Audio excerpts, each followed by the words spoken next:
സംബന്ധിച്ചിടത്തോളം bio green ആണ്.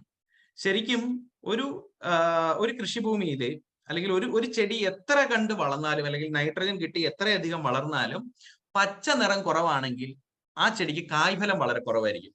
നമ്മൾ തെങ്ങ് കൃഷിയെ തന്നെ ഉദാഹരണമായിട്ട് എടുത്താൽ മതി. നമ്മൾ ഇവിടെയൊക്കെ റോഡിലൂടെയൊക്കെ സഞ്ചരിക്കുമ്പോൾ രണ്ട് സൈഡിലുള്ള തെങ്ങിൽ നോക്കിയാൽ അറിയാം, ഇന്ന് തെങ്ങിനൊക്കെ നല്ല വളർച്ച ഉണ്ടാവും, പക്ഷേ കായ്ഫലം വളരെ കുറവായിരിക്കും. കാരണം പൊതുവെ ഇന്ന് തെങ്ങുകൾക്കെല്ലാം മഞ്ഞ നിറമാണ് അല്ലെങ്കിൽ പച്ച നിറം കുറവാണ്. കേരളത്തിലെ മഗ്നീഷ്യം ഡെഫിഷ്യൻസിയാണ് ഇതിന് പ്രധാനപ്പെട്ട കാരണം. ഒന്നാമത് നമുക്ക് വളരെയധികം മഴ കൂടുതലുള്ള പ്രദേശമാണ്, വളരെയധികം വെയിൽ കിട്ടുന്ന പ്രദേശമാണ്. അപ്പൊ അങ്ങനെ വർഷങ്ങളായിട്ട് നമ്മുടെ മണ്ണിലെ മഗ്നീഷ്യം തീർന്നു. മഗ്നീഷ്യം മണ്ണിലേക്ക് കൊടുക്കാനുള്ള യാതൊരു പരിപാടികളും നമ്മൾ ചെയ്യുന്നില്ല.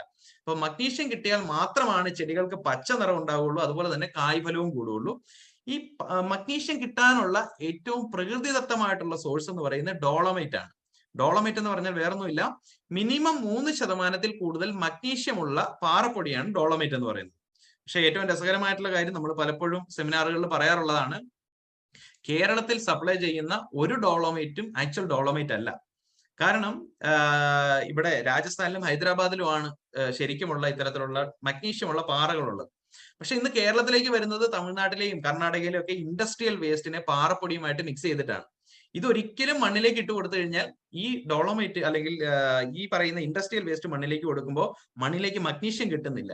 അപ്പൊ അതുകൊണ്ട് തന്നെ ഇതുവരെ ഡോളമൈറ്റ് ഇട്ട ഒരു കർഷകനും പച്ച നിറം കിട്ടിയിട്ടില്ല. പല കർഷകരുടെയും വിചാരം ഡോളമൈറ്റ് ഇടുന്നത് pH കറക്റ്റ് ചെയ്യാൻ വേണ്ടിയിട്ടാണെന്നുള്ളതാണ്. പക്ഷേ ഡോളമൈറ്റിന് സ്വാഭാവികമായിട്ടും pH കൂടുതലാണ്, അതിനകത്ത് കാൽസ്യം കാർബണേറ്റിന്റെ ചെറിയ അംശമുണ്ട്. അതുകൊണ്ട് തന്നെ ഡോളമൈറ്റ് ഇടുമ്പോൾ pH താൽക്കാലികമായിട്ട് കൂടുന്നുണ്ടാവും. പക്ഷേ ബയോഗ്രീൻ കൊടുക്കുന്നതിന്റെ പ്രധാന ഉദ്ദേശം എന്ന് പറയുന്നത് മഗ്നീഷ്യം കിട്ടുക എന്നുള്ളതാണ്. മഗ്നീഷ്യം ഒരു ചെടിക്ക് കിട്ടുമ്പോൾ ചെടിയുടെ പച്ചപ്പ് കൂടുന്നുണ്ടാവും, കായ്ഫലം നന്നായിട്ട് കൂടുന്നുണ്ടാവും. അപ്പൊ ഏതൊരു ചെടിക്കും പച്ച നിറം കുറവാണെങ്കിൽ അതിന്റെ അർത്ഥം ആ മണ്ണിൽ മഗ്നീഷ്യം കുറവാണ്. കേരളത്തിലെ മണ്ണില് മഗ്നീഷ്യം കുറവാണ്, മഗ്നീഷ്യം ഡെഫിഷ്യന്റ് ആണ് നമ്മുടെ മണ്ണ്. അപ്പോ മഗ്നീഷ്യം ഡെഫിഷ്യൻസി മാറ്റാൻ വേണ്ടിയിട്ട് നമുക്ക് കൊടുക്കാൻ പറ്റുന്ന പ്രൊഡക്റ്റ് ആണ് ബയോഗ്രീൻ. ഇതൊരു ഏക്കറിൽ നമുക്കൊരു 350 കിലോ കൊടുക്കാം. അപ്പൊ വർഷത്തിൽ ഒരു തവണയെങ്കിലും ബയോഗ്രീൻ കൊടുക്കാൻ പറ്റിയാൽ മതിയാവും. കാരണം ബയോഗ്രീൻ എന്ന് പറയുന്നത് ഒരു മൈക്രോ എലമെന്റ് ആണ്, ഒരുപാട് ക്വാണ്ടിറ്റി വേണ്ട, പക്ഷെ മണ്ണിന് വളരെ അത്യാവശ്യമാണ്. അപ്പോൾ നൈട്രജനും ഫോസ്ഫറസും പൊട്ടാഷ്യം കഴിഞ്ഞാൽ മണ്ണിൽ ഏറ്റവും അധികം ആവശ്യം പറയുക മഗ്നീഷ്യം ആണ്. അപ്പൊ ഒരു ചെടിക്ക് പച്ച നിറം കുറവാണെങ്കിൽ അല്ലെങ്കിൽ ഒരു കൃഷിഭൂമിയിൽ പച്ച നിറം കുറവാണെങ്കിൽ അവിടെ നമ്മൾ ബയോഗ്രീൻ ഒരു ഏക്കറിന് ഒരു 350 കിലോ കൊടുക്കണം. ഇത് വെറുതെ മണ്ണിലേക്ക് വിതറിയിട്ട് കൊടുത്താൽ മതി. മറ്റ് വളങ്ങൾ ചെയ്യുന്നതിനോടൊപ്പം ഇത് ചെയ്യുന്നതിന് യാതൊരു തടസ്സവും ഇല്ല.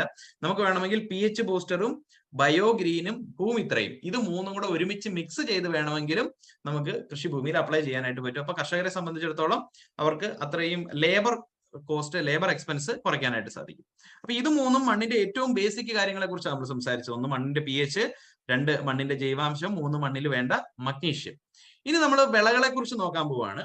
ഇപ്പൊ നമ്മൾ പലപ്പോഴും പല കൃഷിഭൂമിയിൽ ചെല്ലുമ്പോൾ കർഷകർക്ക് ധാരാളം പ്രശ്നങ്ങൾ ഉണ്ടാവും. നമ്മൾ ഈ അടിസ്ഥാന കാര്യങ്ങൾ എപ്പോഴും നമ്മളൊരു കൃഷിഭൂമിയിലേക്ക് ചെല്ലുന്നത് അവരുടെ മണ്ണ് പരിശോധിച്ച് കൊടുക്കുക, അവരുടെ മണ്ണ് സൗജന്യമായിട്ട് പരിശോധിച്ച് അവർക്ക് അതിനെക്കുറിച്ചുള്ള അവബോധം കൊടുക്കുക. ഇതിനു വേണ്ടിയിട്ടായിരിക്കുമല്ലോ നമ്മൾ കർഷകരുടെ അടുത്തേക്ക് ചെല്ലുന്നത്. ഈ കാര്യങ്ങൾ നമ്മൾ പറഞ്ഞു തുടങ്ങുമ്പോൾ തന്നെ കർഷകർ പലപ്പോഴും അവരുടെ പ്രശ്നങ്ങളായിരിക്കും നമ്മൾ